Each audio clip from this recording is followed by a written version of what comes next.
नमस्कार, मैं doctor Rajiv Singh, senior consultant paediatrician. Aaradhya mother and child care के नाम से मेरी क्लिनिक है शिप्रा सन सिटी, इंदिरापुरम, गाज़ियाबाद में। मैं आपके favourite health YouTube channel Healthing के लिए आज एक बहुत इम्पॉर्टेंट टॉपिक पे डिस्कस करना चाहता हूँ, जो एक बहुत बड़ा वरी होता है इंडियन कम्युनिटी में। मेरे बच्चे की हाइट कम लग रही है, इसकी हाइट के लिए क्या करूँ?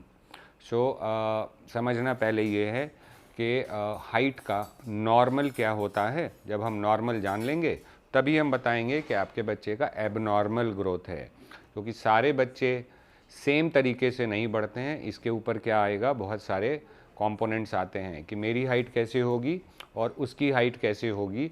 कैसे पता करेंगे हम? रेस कैसा है, हमारे टाइम पे डिलीवरी हुई है नहीं हुई है, टाइम पे हुई है कि पहले हुई है और जब हुई थी तो क्या हाइट थी, क्या मेरी डिलीवरी 1.5 किलो के वज़न पे हुई है और मेरी लेंथ छोटी थी, क्या मैं 40 हफ्ते पे डिलीवर हुआ और मेरी वज़न और हाइट कम थी, मेरे पेरेंट्स की हाइट क्या है, मेरे अंदर कोई क्रॉनिक मेडिकल कंडीशन तो नहीं है। ये सारे फैक्टर्स प्ले इन करते हैं। तो पहली चीज़ बहुत ज़रूरी समझना है कि कंपैरिजन नहीं करना है। जैसे ज़्यादातर चीज़ों में हम बोलते हैं, लाइफ में भी कंपेयर नहीं करेंगे कि मेरे पे कौन सी गाड़ी, आप पे कौन सी गाड़ी। उसी तरह हाइट भी है, मेरे बच्चे की हाइट क्या ठीक चल रही है कि नहीं, क्योंकि कम्युनिटी के हिसाब से, रेस के हिसाब से भी बदल जाएगी। अगर हम नॉर्थ ईस्ट के बच्चों की हाइट देखेंगे अलग होगी, और हम हरियाणा राजस्थान की हाइट देखेंगे बच्चों की तो अलग होगी। नॉर्मल क्या होता है, एक जस्ट रन थ्रू थोड़ा नंबर्स देख लेते हैं। यूजुअली जो बर्थ पे डिलीवरी होती है नॉर्मल बच्चों की, अगर हम बात करें तो 50 सेंटीमीटर की इनकी लेंथ पाई जाती है, और 1 ईयर पे कितनी हो जाती है ये? 75 सेंटीमीटर। 2 ईयर पे कितनी हो जाती है ये? 85 सेंटीमीटर। 3 ईयर पे कितनी हो जाती है ये? 95 सेंटीमीटर। और सेंचुरी लगती है 4 साल पे।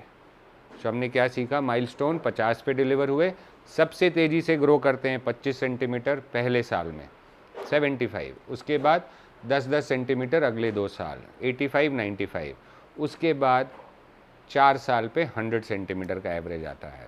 अब आपको अपने बच्चे का ये देखना है कि हमने ये 4 साल तक का तो समझा, अब 4 साल से 10 साल तक कैसे रहते हैं, रफ आइडिया आपको समझना है। इतना हर साल बढ़ेंगे, इतना हर साल कितना हो गया? 5 सेंटीमीटर हर साल बढ़ना चाहिए। मेरा बच्चा 5th, 6th, 7th ईयर में कितना होगा? आप इसमें 5-5 सेंटीमीटर ऐड कर दीजिए।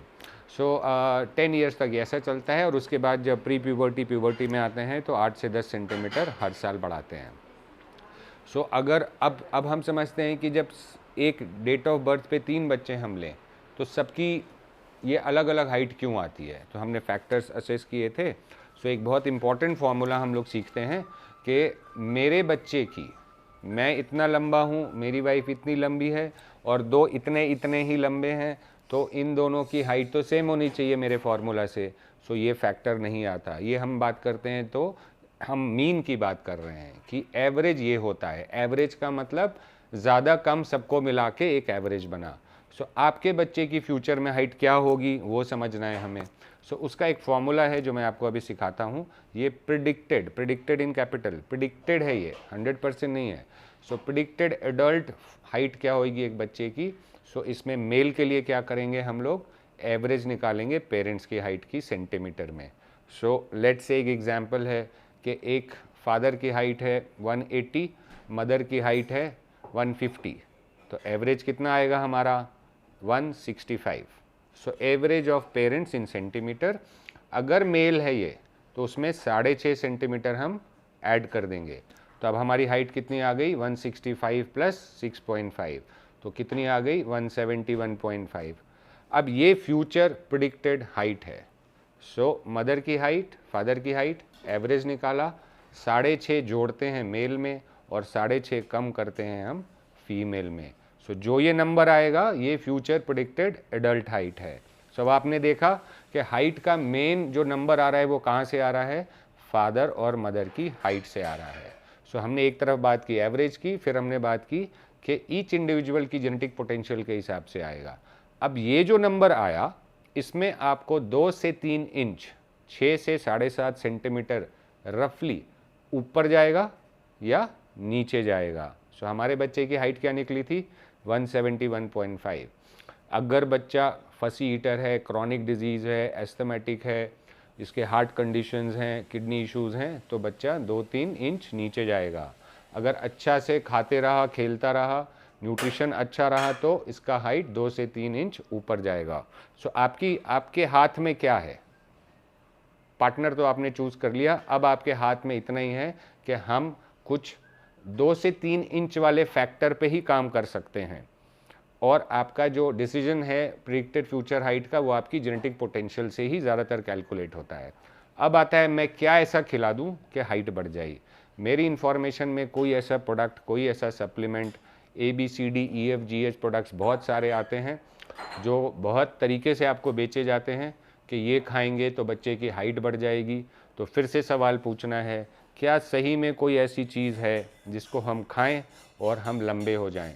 क्योंकि जितने भी लोग आज तक आए हैं धरती पे, सबको अपनी लंबाई स्पेशली एडोलसेंट टाइम में ऊंची चाहिए, कोई भी छोटा नहीं होना चाहता। और अगर जेन्युइन कोई प्रोडक्ट होता तो शायद कोई भी छोटा नहीं रहता। सो इस मिथ से बाहर आना है, क्योंकि आप भी एक बहुत multi billion million dollar market हो, कोई भी प्रोडक्ट आपको किसी भी तरीके से बेचा जा सकता है, but common sense, rational thinking और लॉजिक के बियॉन्ड नहीं जाना है। कुछ प्रोडक्ट्स ऐसे भी हैं जो कोर्ट में चले गए हैं, जहाँ पे उनसे पूछा जा रहा है कि कौन सी ऐसी चीज़ आप देते हो जिससे बच्चे की हाइट बढ़ती चली जाती है। तो मुझे नहीं लगता ऐसा कोई साइंटिफिक डेटा है कि एक सप्लीमेंट जो कई ब्रांड से आता है, ये देने से या कुछ खिलाने से सडनली इसकी हाइट अपनी जेटिंग पोटेंशियल को क्रॉस करके चली जाएगी। सो इस मिथ से बाहर रहेंगे। हम अपने बच्चे की कैलकुलेशन, जब भी वैक्सीनेशन पे जाओ आप या रूटीन फॉलोअप पे जाओ, तो इसको आप अपने से देखते रहो। ग्रोथ चार्ट चीज़ आती है, उस पर मॉनिटर करते रहो, और अगर कोई फॉल्टरिंग आ रही है हाइट पे तो अपने डॉक्टर से मिलिए।